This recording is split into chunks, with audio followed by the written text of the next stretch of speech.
sabi niya nga dati, old mo niya dati yun. Ngayon, new mo. Kasi bago. Amen. So wala pong pagtagal, tayo po'y dadako sa salita ng Panginoon.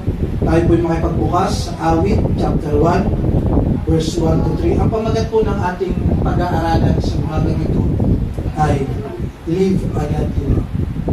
Mamuhay tayo ng may kabanalan. Sapagkat napapanahon na po na ang bawat isa ay mamuhay ng may kabanalan. Amen. Mababaliwala lahat ng ating paglilingkod, lahat ng ating ginagawa kung tayo ay mamuhay pa sa mundo. Amen. Ibahin na po natin yung isipan natin. Dapat yung isip po natin laging makalangit. Laging isipin natin kung paano natin bibigyan kapurihan ang Panginoon. Amen. Ihiwalay natin, i-separate natin yung sarili natin sa mundo. Ito po yung pag-aaralan natin at nais iparating sa atin ng Panginoon. Pero bago ang lahat, amen, tayo po yung muna yung manalangin. Tayo po yung ho. Makapangyarihang Diyos amang nasa langit, purihin po kayo, luwalhatiin sa umagang ito. Panginoon, kami po ay lumalapit, humiling na kapatawan sa aming nagawang pagkakasala. Ugasan mo kami ng banal na dugo ng anak na si Jesus upang kami maging marapat na recipient ng iyong mga salita. Dalangin ko, Panginoon, God, gamitin mo lamang po ako sa umaging ito. Huwag mo hayaan makita ang aking kahinaan, hindi ang aking kasalanan, bagkus si Kristo at ang iyong mga salita ang siyang makita sa umaging ito. Dalangin ko rin, Panginoon, itago mo sa matabang parte ng aming mga puso ang iyong mga salita at mamunga para nalit ang mga kalakasan. Dalangin ko rin, Panginoon, samahan mo ang iyong gawain, Panginoon, mula po sa hanggang sa matapos, Panginoon. Huwag niyo po hayaan na lalabas kami sa lugaring ito na hindi po namin nararanasan ang iyong pagsama at ang iyong presensya. Salamat, Panginoon, Lord, hindi po ako nararapat, Panginoon, magkayag ng salita. Ngunit ito ay iyong kalooban. Dalangin po, Panginoon, ugad, naway, tulungan mo, Panginoon, sa bagay. Sapagkat ako'y mangmang at walang alam sa iyong salita. Lord, sa iyong lahat ng kapurihan, pasasalamat sa iyo lamang, Ama, Jesus. Amen. Palakpakan po muna natin ang ating Diyos ng buhay. Amen. Ulitin ko po ang pamagat po ng ating pag-aaralan sa umagang ito. Live a godly life. Amen. Gaya po nung sinabi ko kanina, amen, tayo po isineperate ng Diyos sa mundo. Dapat yung buhay natin, yung puso natin, iseparate din po natin sa mundo. Amen. Nung nakilala natin si Kristo, tinanggap natin siya ng Diyos at tagapagligtas. Nawala na tayo doon sa mundo. Sa sistema ng mundo, wala na tayo doon. Dapat yung isip, yung puso natin nakatuon palagi, paano ba bibigyan ka papurihin ng Diyos? Paano ko ba siya pasasayahin? Amen. Sa kabila lahat ng aking kasalanan, ano ba yung dapat kong gawin? Amen. Ating pong basahin ang Psalm chapter 1 verse 1 to 3, ganito po ang pagkakasabi. Mapalad ang mga taong hindi nakikinig sa payo ng masama at hindi sumusunod sa masamang nilang halimbawa. Amen. Hindi siya nakikisama sa mga kumukutya at hindi nakikisangkot sa gawaing masama. 2. Sa halip, kasiyahan niyang sumunod sa kautusan ni Yahweh. Binubulay-bulay niya ito sa araw at gabi. 3. Katulad niya ay punong kahoy sa tabi ng isang batisan. Laging sariwa ang dahon at namumunga sa takdang panahon. Ano naman kaya ang gawin? Ano man ang kanyang gawin, siya'y nagtatagumpay. Amen. So sabi ng Panginoon, mapalad yung mga taong hindi nakikinig sa mga payo ng masama. Kasi bakit? Bagong nilalang ka na eh. Amen. Kailangan natin mamuhay ng may kabanalan. Amen. Kailangan natin mamuhay kay Kristo. Kailangan makita si Kristo sa ating Kristo. Amen. Kung bakit sinabi tayong Christian, merong Kristo. Amen. Kaya nga Christian eh. Kristiyano, merong Kristo. Amen. Ngayon, kung yung buhay mo ay hindi iba sa mga unbeliever, wala si Kristo sa iyo. Tama po ba? Amen. Kung tinanggap mo si Kristo at ikay naging Kristiyano, dapat yung si Kristo nakikita sa buhay mo. Amen. Marami po ngayon, amen, na mga Kristiyano, nagiging Christian lang tuwing Sunday. Naging Christian kapag may gawain, kapag may convention. Pero pag wala, at walang nakakakita, balik sa normal. Amen. Ito po yung magiging daan upang tayo mapahamak. Masasayang po yung paglilingkod natin, mga kapatid. Amen. Lahat ng pag-aatin natin, pagsasakripisyo natin, mababaliwala kung tayo ay babalik sa Lord. Amen. Kung bakit nga tayo siniseparate ng Panginoon, dinadala tayo sa Goshen, bakit? Gusto niya tayo i-separate, iligtas. Amen. Kung yung kaisipan mo, yung puso mo na andito pa rin, amen, yung isip mo, may babalikan pa ako doon. Parang yung asawa ni Lot, amen, lumingon. Amen. Bakit? Hindi na kaya iwan yung mundo Amen. Nung tinanggap natin si Kristo, dapat yun na yung umpisa ng pamumuhay natin may kabanalan. Amen. Hindi na po tayo tulad ng dati, mga kapatid. Tayo'y bago na. Romans chapter 5 verse 10. Wala po kasi dyan.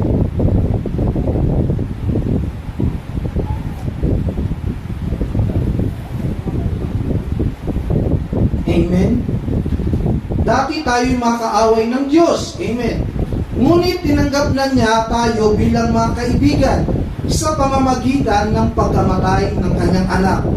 At dahil dito, tiyak na maliligtas tayo sapagkat si Kristo ay buhay. Amen. Sabi ng Panginoon, tiyak tayo ay maliligtas. Pero paano kayo liligtas ng Diyos kung yung buhay mo isang mundo? Amen. Paano ka niya ililigtas? Paano niya pakikinggan yung panalangin mo? Amen. Paano niya pakikinggan yung hinaing mo? Yung puso mo nasa mundo. Naalala ko po kasi meron pong nagturo sa amin isang bishop, si Bishop Villanueva. Ang tawag sa mga ganong tao, sa mga ganong Kristiyano, sexy Christian. Alam niyo po bakit sexy Christian? Yung sa kaliwa, sa mundo. Yung sa kanan, kay Kristo. Kaya sexy Christian. Mga ganon. Amen? Wala pong ganon. Dapat hindi po maging ganon yung buhay natin, maging sexy Christian. Yung kaliwa, sa mundo. Yung kanan, kay Jesus. Kay Kristo. Amen? Dapat nasa isang side lang tayo. Kasi kung ganon yung magiging pamumuhay natin, kaya anong kinaibahan natin sa di mananampalataya? Amen? Binago mo lang yung tawag sa'yo. Amen? Naging Kristiyano ka, pero wala naman si Kristo sa buhay mo. Amen? Naalala ko yung pangaral ni Pastor Jover, no? Amen? Na every time pag nakakarinig tayo ng salita ng Diyos, parang tingin natin, tawag dito, banal na banal tayo. Amen. Pero hindi alam ng karamihan, pagkatapos pagtalikod, ano na yung buhay mo? Amen. Ano ba yung buhay natin pagkatapos ng gawain? Ano ba yung buhay natin paglabas ng panambahan ito? Ano ba yung buhay natin? Tayo pa ba'y namumuhay ng may kabanalan? O tayo bumabalik sa mundo? Amen. Kung ganun, kapatid, ang yung pag-iisip, ngayon pala, baguhin mo lang yung buhay. Kasi mababaliwala yung paglilingkod mo. Mababaliwala yung paglilingkod natin. Isipin mo, masasayang yung mga sakripisyo mo, yung pag-pray mo, pag-tithes mo, pag-overnight, pag-fasting, mababaliwala lahat yan sa isa lang. Sa isang pagkakamali lang. Amen? Alam niyo, mapalag tayo mga kapatid kasi kinahabagan tayo ng Panginoon. Bagamat tayo'y makasalanan, sabi ng MC kanina. Amen? Ngunit sabi ng Panginoon, ang nagpapatuloy sa pagkakasala ay anak ng Diablo. Unang Juan, verse 3, verse 9, 8 and 9. Amen? Dapat, nung nakilala natin si Kristo, baguhin na natin ang naisipan natin, mga kapatid.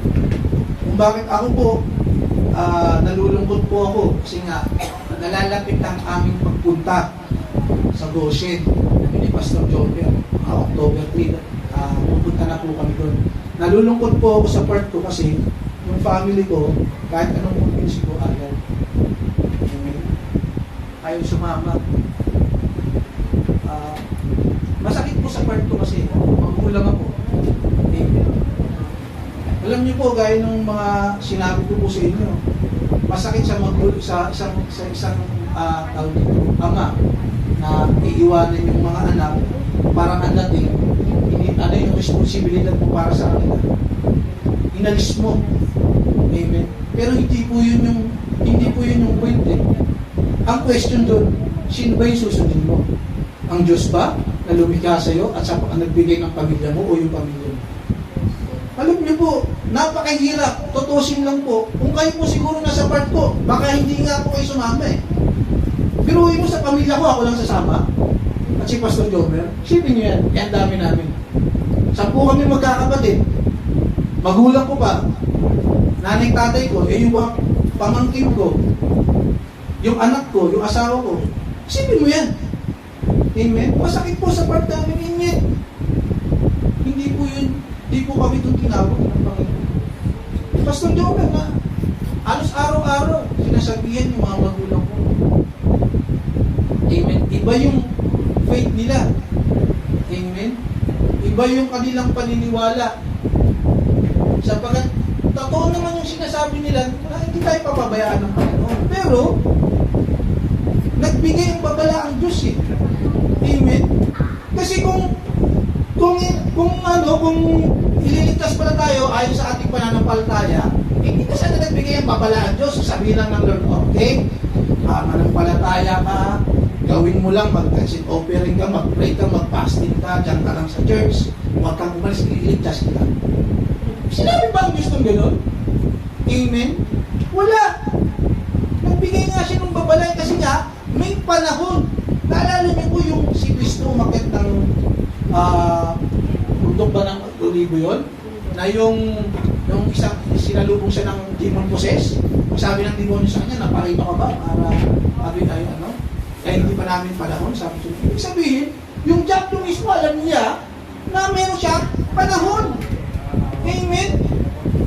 Binigyan siya ng allotted time ng Panginoon para sa kanila, para mag-asik, mamuno sa mundong ito. Amen? Binigyan sila ng panahon ng Panginoon. Hindi sana, makapangyarihan na pala ng Diyos, hindi ko itutuloy yan. May mga anak ako dyan, may mga mananampalataya dyan. Hindi kailangan yan. Hindi yan matutuloy. Amen? Pero sa kasamang palad, hindi ko ganun. Hindi ko po sila sinisisi sa kanilang paniniwala. Amen. Diyos na lang po ang bahala sa kanila. Anyway, patuloy po kami magtutuloy sa kanila. At kami naniniwala, iniligtas sila ng Panginoon. Bakit? Ang sabi ng Panginoon, manampalataya ka ikaw at ang buong sambayanan, hindi lang ikaw. Buong sambayanan ninyo ay ililigtas. Amen? Ililigtas sila ng Panginoon, naniniwala ako. Lingkod ng Diyos yung tatay ko, pastor. Pastor yung nanay ko. Musician yung mga kapatid ko. Even yung mga anak ko, musician doon.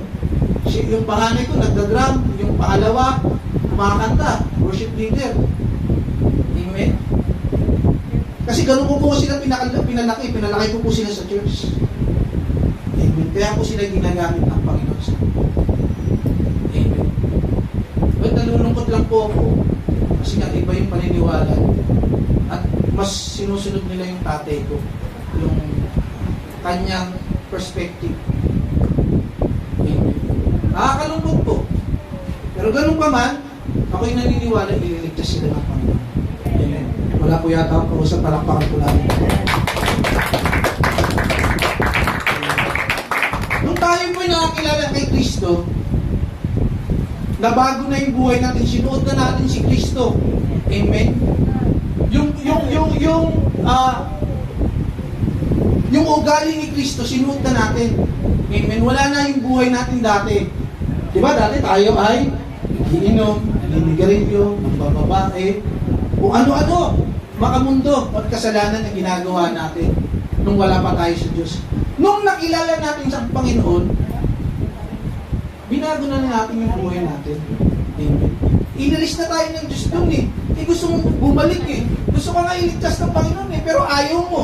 Balik ka ng balik doon. Amen. Sabi na nga eh, mabuhay ka ng ano eh.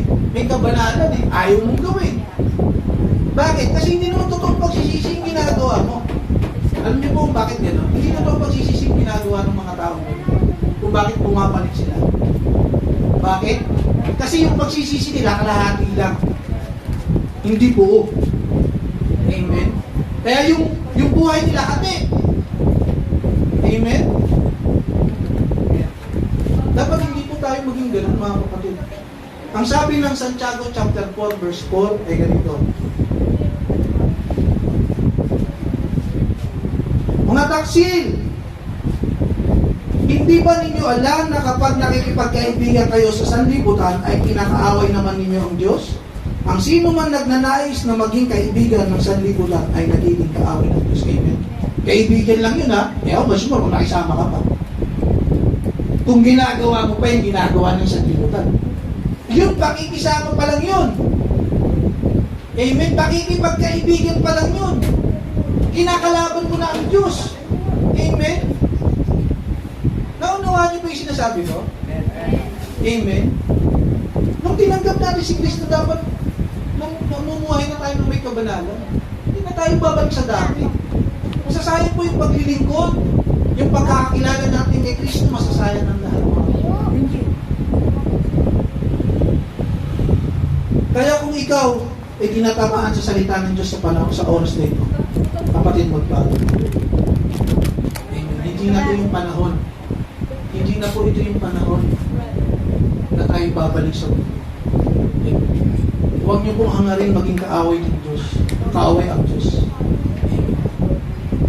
Hindi natin alam na nagiging kaaway pala natin ng Diyos yung pakikipagkaibigan lang sa hindi mananampalataya. Nagiging kaaway pala natin ng Diyos.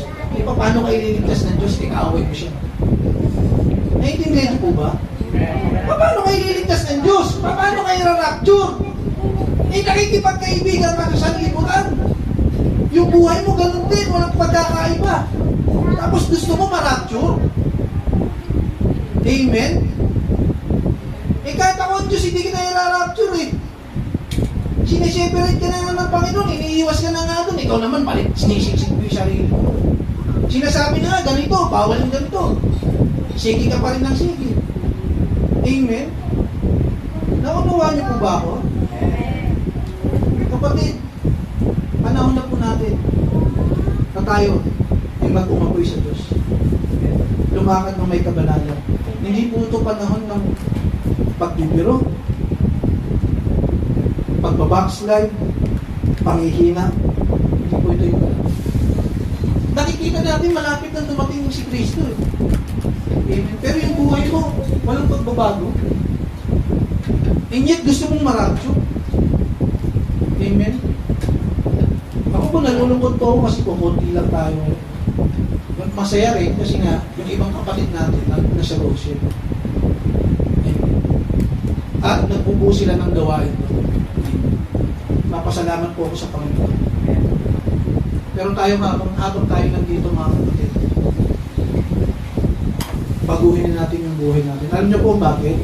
Kung yung buhay mo dito ay tulad ng sa mundo, pagdating mo ito, mahihirapan.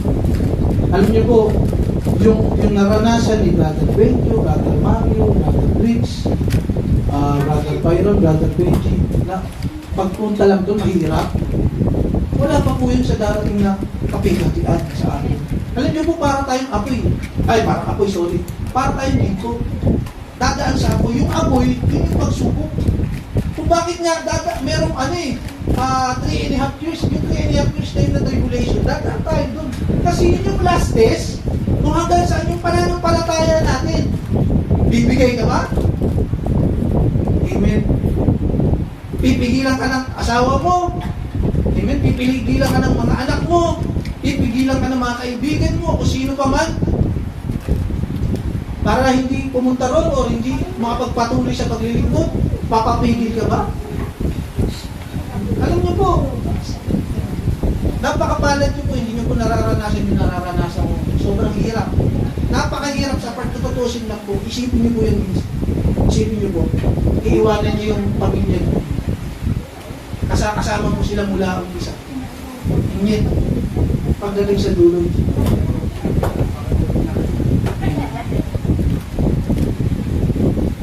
masakit po sa part nyo, pero sabi ng Panginoon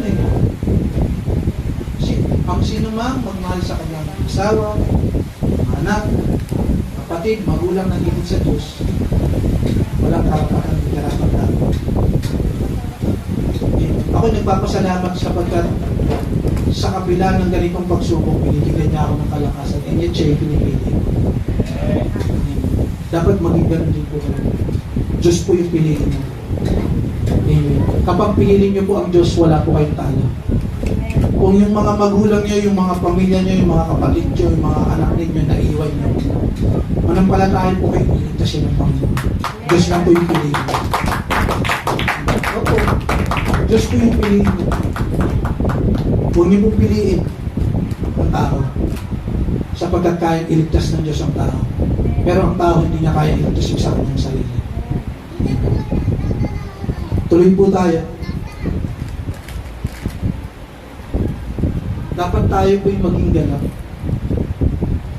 Sapagkat pag si Kristi ganap Amen. Yung mga taong ganap, yun yung mga nililigtas ng Panginoon. Naalala ko po tuloy yung preaching ni Pastor Jomer. Yung kay Apostol Pablo sa Filipos chapter 2. Hindi ako nagkakamali. Chapter 3 ata yun. Chapter 3 verse 12. Na yung, naalala po may turo niya na yung forget the past, string what is ahead. Naalala niyo po yun? Turo ni Pastor Jomer. Amen. Si Apostol Pablo, sabi niya doon, amen, punta muna po tayo. Punta. Filipos chapter 3 verse 12. Hindi po ako nagkakamali. Ito, amen. Ito sabi ni Apostol Pablo. Sabi ni Apostol Pablo sa mga taga-Filipos, hindi sa nakamtan ko na ang mga bagay na ito. Hindi rin sa ako'y ganap na. Amen. Sabi niya, ni Apostol Pablo, hindi sa ako'y ganap na. Pero kung isipin natin, sa kaisipan ng tao, amen, siya'y apostol. Lingkod ng Panginoon. Iniwan niya yung pagiging abogado niya. Dati siya mga matay tao, hindi naging apostol. Isipin natin, ganap siya.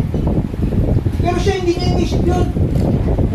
Hindi niya iniisip na marami siyang nagawa. Marami siyang pinuntahan para mangaral ng salita ng Panginoon. Hindi niya inisip yun. Anong sabi niya? Ngunit sinisikap kong makamtan ang gantimpala sapagkat ito ang dahilan kung bakit ako tinawag ni Kristo. Bakit tayo tinawag ni Kristo? Para sa? Sino nakakalam? Bakit tayo tinawag? Para saan? Sa buhay na walang hanggan. Hindi yata na tayo sa Bible mga kapatid. Tinawag tayo ni Kristo para sa buhay na walang hanggan mga kapatid. Amen. Tayo yung bibigyan ng buhay na walang hanggan kasama ni Kristo at maghahari. Amen. Kung bakit tayo tinawag ng Panginoon? Yun ang sinasabi, sabihin ni Apostol Pablo. Tuloy po natin. Mga kapatid, hindi ko pinapalagay na nakamit ko na ito. Ngunit isang bagay ang ginagawa ko. Habang nililibot ko ang nakaraan at sinisikap na marating ang layuning nais kong makamtan. Nagpupunyagi ako patungo sa hangganan upang makamtan ang gantimpala ng pagkakatawag sa akin ng Diyos sa pamamagitan ni Kristo Jesus, ang buhay na nasa langit. Amen. Sabi ni Apostol Pablo, hindi siya nakamtan niya na yung bagay na yun. Ginagawa niya, nililimot niya. Ano man yung mabuti, masamang nagawa niya, kinakalimutan niya. Kasi bakit? Ang Diyos hindi Diyos ng kahapon. Hindi Diyos ng nakaraan, kundi Diyos ng ngayon. Kung ano yung ginagawa mo ngayon, doon ka huhusgahan. Kasi kung huhusgahan ka ng Diyos sa ginawa mo sa nakaraan, baka pwede kang maligtas. Kasi sabihin mo, Lord, noong August 8, nag-fasting ako. Nagbigay ka pa ng date, di ba? Lord, bakit kaya ako sa Goshen? May ginawa ako doon. September 13 yun. Lord, hindi ko nakakalimutan yun. Amen? Pero hindi yung Diyos yung nakaraan Diyos ko ngayon. Kung ano yung ginagawa mo ngayon, doon ka niya uhusgahan. Kaya dapat araw-araw, dapat iniisip natin, ito yung last day natin. Para ibibigay natin yung best. Tama ba? Kasi kung isipin natin yung mga ginawa natin noong nakaraan, hindi po tayo malilip. Kasi Apostol Pablo, mismo apostol na yan. Isip, anointed yan. Anointed man of God. And yet, hindi niya ginawa yung hindi nga niya iisip eh. Hindi niya ginawa, hindi niya rin inisip. Dapat maging ganito yung kaisipan natin, mga kapatid. Amen? Ganito yung pamumuhay na may kabanatan. Kaya kalimutan natin yung mga nakaraan. Mabuti man yan o masama. Amen? Sabi ng Diyos, habang may buhay ay may asa. Amen? Nagkasala tayo ng nakaraan. Humingi tayo ng tawad sa Diyos at huwag na natin ulitin. Kasi kung humingi ka ng tawad, inulit mo, wala nang hain para sa iyo. Amen? Hiningi mo lang ang tawad, pinulitin. Amen? May mga pagkakasalang hindi natin sinasadya. Tama po ba? Alam naman ng Diyos na doon. Pasensya na, hindi ko naman alam eh. Pero hihingi natin ng tawad. Pero ngayon nalaman na natin, amen, kung natin gawin. Sabi ng Panginoon, kung yung tama, alam mo na yung tama, and yet hindi mo ginagawa, ikaw ay nagkakasala. Amen. Kaya ganun mga kapatid, kailangan tayo mamuhin na may pananampalataya namin. May kabanata. Ito po yung napapanahon na po. Hindi na po panahon ng paglalaro ng buhay. Panahon na po ng pagpapakabanal. Isusog natin yung time natin, oras natin sa Diyos. Ako po, ang ganda ng trabaho ko. Regular pa naman ako. Taas ng posisyon ko, taas ng sahod. Hindi mo po. Para sa Diyos. Sige ba, susundin ko. Tao ko, ang Diyos. Ito sabi ng mga alagat, anong sabi ng Panginoon? Sino ba yung susundin? Yung tao ba? O ang Diyos? Amen. Hindi pa po dumadating sa time sa ito yung ganyang pagsubok, mga kapatid. Kung sino yung pipiliin nyo. Marahil nasasabi nyo ngayon, Diyos yung pipiliin ko. Pero pag dumating yung time, hindi may pagpipilian ka, tao o Diyos, doon malalaman ko hanggang saan. Hanggang saan ka nananampalataya at nananalig sa Kanya. Hindi ko po iniyayakap yung sarili ko, baka sabihin nyo, iyakap ng Brother Joey. Kasi pinipili niya yung parang pinagmamalaki. No. Ang gusto ko lang sabihin, mahamon ko kayo mga kapatid.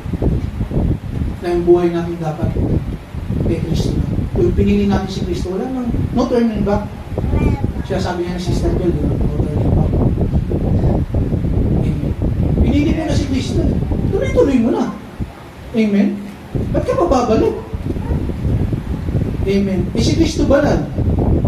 Tayo yung mga anak ng Diyos, dapat tayo ay magpakabanal. Ganun lang kasimple mga kapatid. Alam ko po, hindi simple, hindi po madali ang buhay natin sa mundo ito. Sapagkat maraming pagsubok, maraming mga distraction.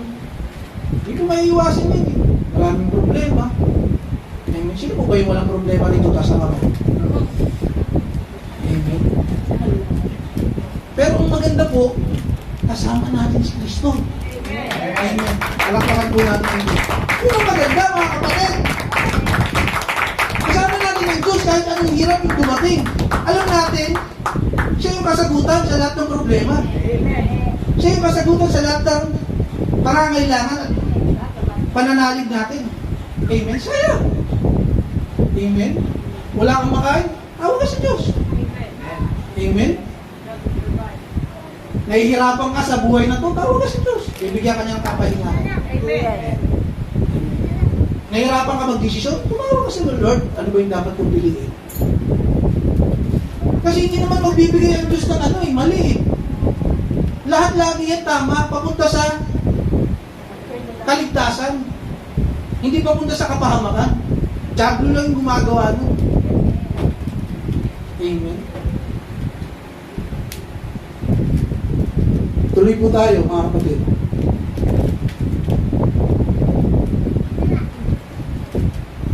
Mateo chapter 5 verse 40.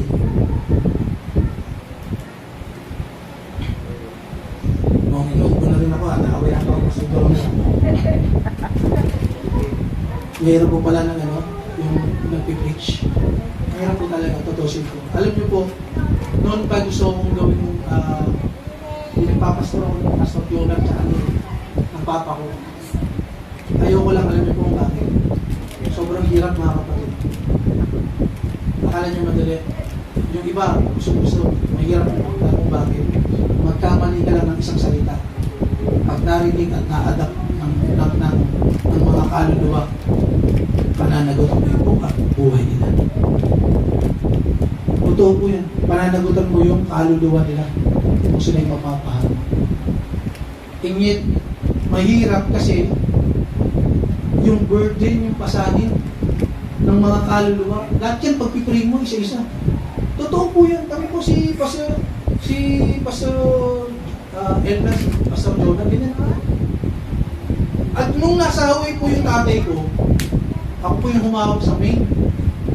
Inisip po ako ng madaling araw, magpipray po ako. Ipagpipray ko isa-isa. Tapos magbabasa ng Bible kasi nga magagawa ako ng tuwa. Tapos yung naano yun po si Pastor Jonah, nabigyan ng DA kasi nga nagkaroon siya ng ewan ko kung anong kasalanan yun. Ayaw ko na po ibang yun. Is, ako rin po yung humawak dito. Alam po ni Sister Pelia, ni Brother Pitts. Ilang buwan ko po hinawakan din yung kapila. Napakahirap po. Tapusin po. Hindi po yung mahirap sa biyahe, ha? Mahirap po kasi yung mga kaluluwa na yan, cargo mo.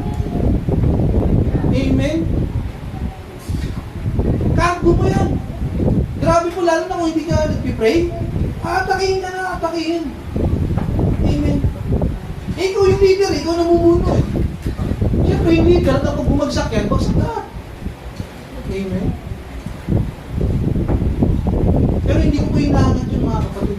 Sinasabi ko, Lord, hindi po ako karapat lang.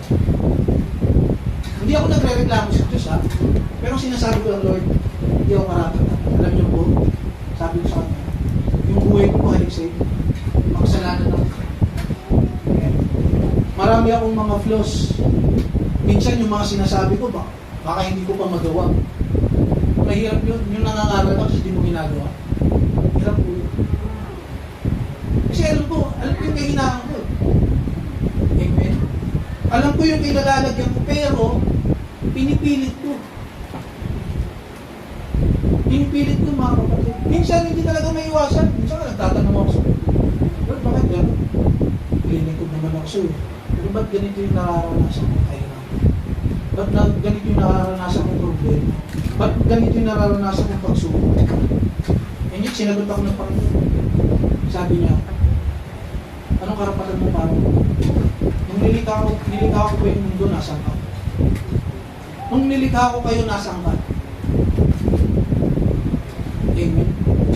Anong karapatan natin? Kaya humingi akong tawag sa Diyos sa tawag. Hindi may iwasan mga kapatid kasi tao lang tayo. Amen. Tao lang tayo. Nakakaranas tayo ng mga pagsubok. And yet, sa kabila ng pagsubok, dapat magpatuloy tayo. Amen. Amen. Kasi kung hindi ka magpapatuloy, ano ba't nag-umpisa ka?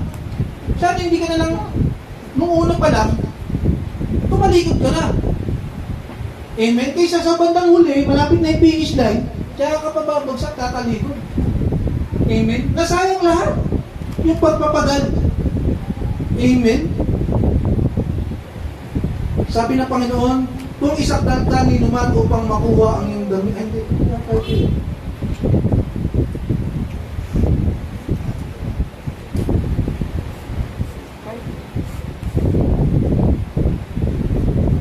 Amen.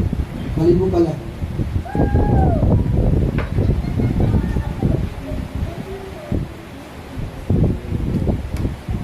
$46 pala siya.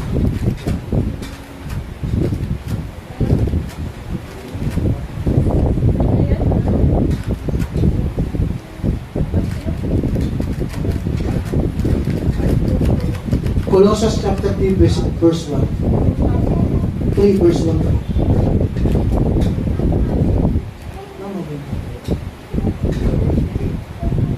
Ayan, amen. Yung isip at puso natin dapat ito lagi natin kay Kristo. Kasi nga, kailangan natin mamuhay na may kabanalan. Amen. Living like Jesus ika. Kasi kung hindi ka magiging, kung yung buhay mo ay hindi tulad ng buhay ni Kristo, hindi tayo maliligtas mo. Ito yung sabi ng Panginoon. Yamang binuhay kayo muli, nakasama ni Kristo, ituon ninyo ang inyong pag-iisip sa mga bagay na nasa langit. Ano sabi ng Panginoon? Ituon daw natin yung isip natin sa mga bagay na nasa langit. Amen. Ano ba yung mga bagay na nasa langit? Siyempre, yung mga makalangit. Tulad ng ginagawa natin ngayon. Amen. Mabasa ng Bible, nagpipray, umaaten, nagpa-fasting. Amen. Nagpupuri, nag-worship sa Lord. Yan yung mga bagay na makalangit. Amen. Yun yung sabi ng Panginoon, no? Eh, no? Yamang binuhay kayo muli, nakasama ni Kristo, ituon ninyo ang iyong pag-iisip sa mga bagay na nasa langit na kinaroroonan ni Kristo na nakaupo sa kanan ng Diyos. Doon daw po natin ito yung isip natin. Kaya kung ikaw, yung isip mo ay nasa isip, yung meron pa sa mundo, kapatid, ngayon pa lang, binabalaan na ito. Alisin mo na yung pag-iisip mo sa mundo. Sapagkat yan ang magiging daan ng iyong kapahamakan. Amen. Tuloy po tayo.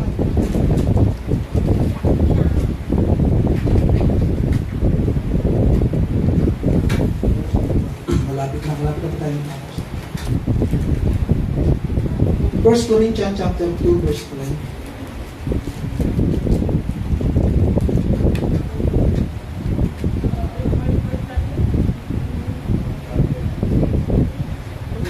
Tinanggap natin si Kristo, tinanggap natin yung Espiritu ng katotohanan. Tama po ba? Yung tinanggap natin yung Espiritu ng katotohanan, tinanggap natin yung Espiritu ng may kabanatan. Kasi, hindi naman papasok yung Espiritu ng Panginoon kung marumi yung puso natin. Tama po ba? Yes. Sabi ng Panginoon, tayo yung templo ng Panginoon. Amen. Amen? Sino mang sisira nito, parurusahan niyo. At kayo yung templo ng tayo. Nung tinanggap natin si Kristo, tinanggap natin yung Espiritu may kabanalan. Banal yung Espiritu eh. Banal si Kristo. Amen? Ngayon, mawawala yung Espiritu na yan kapag bumalik ka sa mundo. Amen? Banal yun eh. Ba't siya maninirahan sa marumi? Ba't siya maninirahan sa sexy Christian? Yung sa kaliwa, sa mundo, yung sa kanan kay Kristo. Sexy Christian niya eh. Natatawa po tayo po, naalala ko yun. At nangangaral po yung isang Bishop Villanueva. Doon po sa main. Yun po yung nag-content kay Pastor Elmer. Okay din po yung kanyang turo. Yung nga lang, sa ngayon po wala na po siya sa mundo. Alala lang po namin yung kanyang pangalan. Pero maganda po yung kanyang pangalan. Yung sabi ng Panginoon, ang tinanggap natin ay hindi Espiritu ng sanlibutan. Ano daw hindi natin tinanggap?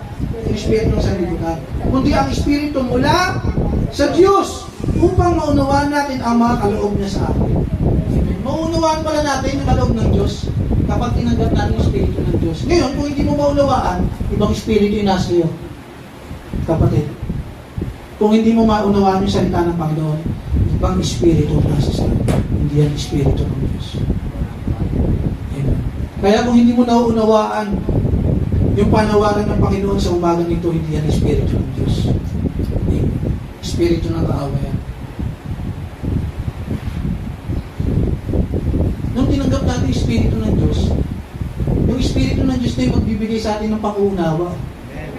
Ano ba yung tama? Ano yung mali? Ano ba yung dapat natin gawin? Amen. Dapat pa tayo magpatuloy? O hindi na? Espiritu ng Diyos ay yung gagabay sa atin, mga kapatid. Kung bakit tayo naririto ba? Kaya dapat po tayo mamuhay ng may kabanalan. Sikapin po natin na mamuhay ng may kabanalan. Alam ko po mahirap. Sobrang hirap. Akita po. Hindi ko naman po iniisip mo sa sarili. Mahirap po talaga, sobrang hirap. Lalo na Amen. Naalala ko po tuloy yung usapan namin ni Brother Chris. Dito kasi maraming distraction nga. Maraming maiingay. Maraming mga tawag dito, temptation. Kaya pagdating doon, mga kapatid, sana mawala ang lahat ng yun. Luubin nawa ng Panginoon. Kasi doon ang gagawin natin doon. Ano bang gagawin natin doon? Siyempre, magpipray. Amen. Gagawin yung kalooban ng Diyos, puro makalangit. Wala na iisip natin dito. Ngayon, kung may kaisipan ka pa na bumalik dito, ay, nako, kapatid, sinasabi ko sa'yo, hindi ka ililigtas ng Panginoon. Kung bakit nga tayo nilayo doon para yung mga distraction, yung temptation, pati yung mga mga maiigan, yung mga chismis, mga wala. Doon makakapag-pray ka ng maayos. Magagawa mo yung kalooban ng Diyos. And yet, magsasama-sama tayo ron. Iisa yung espiritu natin. Siyempre, kung iisa yung espiritu natin, isa yung gagawin natin. Tama po ba? Hanggang sa magpapalik ng Panginoon, ganun ang gagawin natin. Amen? Di mo ba kayo natutuwa? Ako baka na-excite eh. Totoo po, na-excite po ako. Kasi dito po, grabe. Grabe po yung umawak ka lang ng cellphone, nadidistract ka na eh. Amen? Pag-hawak mo ng cellphone, every nga mo na ako. Nagsawa ka, tignan ko kaya sa YouTube baka may bagong trending. Tama po ba? Nagsawa naman, uy, tagal ng oras lalaro muna ako. Totoo po yan! Amen? Ako hindi ina-exit yung sarili ko, totoo po yan. Ako ganyan ako minsan-minsan pag parang ang tagal ng oras Lalo pag nasa trabaho ako, sa trabaho kasi, nag-uutos lang ako. Yung gagawin eh. Sa umaga, ipipresent yung gagawin nila. Ito yung gagawin nyo. Bibigyan ko sila ng plano. Tapos, pagkatapos nun, pupunta ako. Doon ako sa computer. Gawa lang ako ng report. After nun, mga after lunch, kinabukasan pala, kasi ang ginagawa ko, pag natapos nila yung ginagawa nila, kinabukasan, chine-inspect ko, chine-check ko. Tapos yung na-highlights ko, gagawa ko na ngayon ng accomplishment report. Weekly yun, pinapasa ko sa office. Kaya wala akong masyadong ginagawa. Nag-uutos lang ako. Check ko lang yun. Yung ginagawa ko, pag nasa trabaho ko, tagal ng oras siya. May games nga na ako. Totoo po yan. Nawawala po yung pag-Kristyano ko. Hindi ko po ina-accept yung sarili ko. Mismo po ako. Nakakagawa. Kasi tao lang ako eh. Nakakagawa ko ng kasalanan. Minsan pa nga, dahil nga sa naiinip na ako, umuwi ako ng maaga. Opo, totoo po yan. Nadadaya ko yung Upan niya. Umuwi ako ng umaga. Tapos sasabihin ko, mag-out ako, dadayahin ko sa cellphone. Mag-out lang ako. Pagdating ng time na, isisend ko na sa messenger. Na-out na ako. I'm out na po. Sige, wala kasing nag-ano eh. Naggalit. Ikaw yung boss dun eh. Ikaw yung mataas dun eh. Sino sisita sa'yo? Hindi ka naman pwede sitahin ng mga tao na. Amen? Yung mga tao ko, susunod lang yan. Matakot pa nga yan. Amen? Ganyan ginagawa ko. Talagang nakakagawa ko ng kasalanan. Hindi ko maiiwasan eh. Amen? Yung mga tao ko rin, minsan ganun. Pag tinatamad ako, sige, umuwi tayo mga half day pala, umuwi na. Pero yung pasok namin, 7 to 4. Alas 11:30 pa, umuwi na kami. Totoo po yan. Hindi po ako nagsisinungaling. Totoo po yan. Eh kasi nga, wala nang ginagawa. Kasi ang ginagawa ng tao ko, yung parang finish ka last. Alam po ni Brother Alan yun, yung finish ka last, yung ibilisan mo yung paggawa. Pag natapos ng baga, pahinga ka na. Yun yung tinatawag na finish ka last. Eh yung mga tao, sanay sa ganun, sir, tapusin namin ng mabilis ni sir. Kasi nga, gagawin nila ng buong araw, ganun din naman yung kalalabasan, ganun din naman yung accomplishment. Ba't mo papatatagalin eh, parehas lang yun. Yung ginagawa ko sa tao ko, sige, tapusin nyo ng mabilis yan, pabata. Kaya yun, nasanay yung mga tao ko, ganun. Ibig ako doon, nahawa na rin. Amen. Isa parang tingin ko sa sarili ko, ako sa akin, makakauwi akong maaga. Kaya nagugulat yung mga kapatid ko, pati yung Mga anak ko pati misis ko, ano mo umuwi? Bus ka talaga. Tatawanan ako ng mga kapatid ko, pati yung asawa ko. So yun po, huwag niyo po gagayahin yan, mga kapatid, mali po yun. Hindi ko po ina-encourage na doon. Yung sinasabi ko po, nakakagawa po ako ng masama. Amen. At huwag niyo pong gagayahin. Kasi habang nandito po tayo, hindi po natin minsan maiwasan talaga. Kung bakit nga po rin ako, isa rin po yung sa dahilan kung bakit ako umalis sa trabaho. Dahil po yung trabaho ko, hindi po kaso. Kasi nga, dahil doon. Kung dahil yung trabaho mo, tuloy naman yung kasalanan mo, doon kumapahamak. Sayang. Amen? Tama po ba? Amen. So, dito na po ako magtatapos. Conclusion po. Philippians chapter 3, verse 20.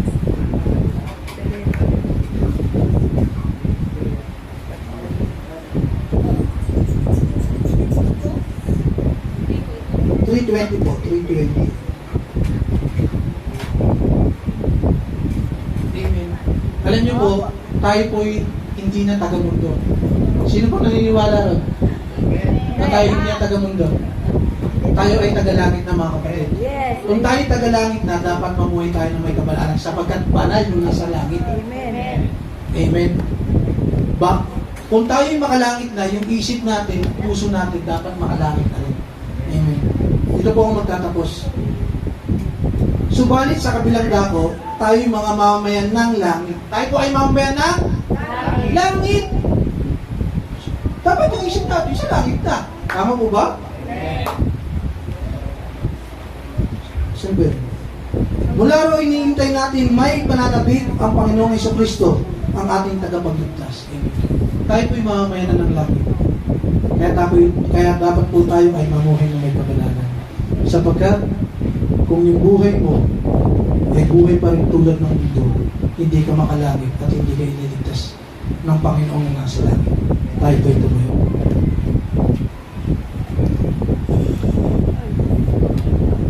Magpipray na lang po tayo. Tayo po yung mukhang manalangin. Panginoon, maraming salamat, Panginoon, sa aming napag-aralan sa umagang ito, kung saan tinuturuan mo kami mabuhay ng may kapanalan. Panginoon, salamat, Panginoon, sa iyong mga salita. Itago mo ito sa matapagpati ng aming mga puso at mamunga ng pananampalataya at pananalig. Huwag niyo pong hayaang masayang ang aming paglilingkod. Huwag niyo pong hayaang masayang ang aming buhay. Huwag niyo pong hayaang masayang, Panginoon, ang aming mga sakripisyo, Panginoon. Bagkus, Panginoon, tulungan mo kami palakasin ang aming loob. Tulungan mo kami magpatuloy sa ito. Huwag mo pong hayaan, Panginoon, na pipiliin namin ang mundo. Huwag, Panginoon, darating ang time, Panginoon, o God, na kami isusuko. Tulungan mo kami, Panginoon, mamuhay na may kabanalan. Sapagkat ito yung inyong kalooban, Panginoon. Sapagkat kung hindi kami mamuhay na may kabanalan, Lord, hindi po kami maliligtas. At hindi po kami ililigtas. Kaya, Panginoon, tulungan mo kami sa aming araw-araw, Panginoon, sa mga pagsubok, sa mga suliranin na aming nararanasan. Lord, ibinibigay namin sa inyong lahat ng ito. Sapagkat walang ibang sagot kundi ikaw. Maraming salamat, Panginoon. Purihin ka magpakailanman. In Jesus' name. Amen. Palakpakan mo natin.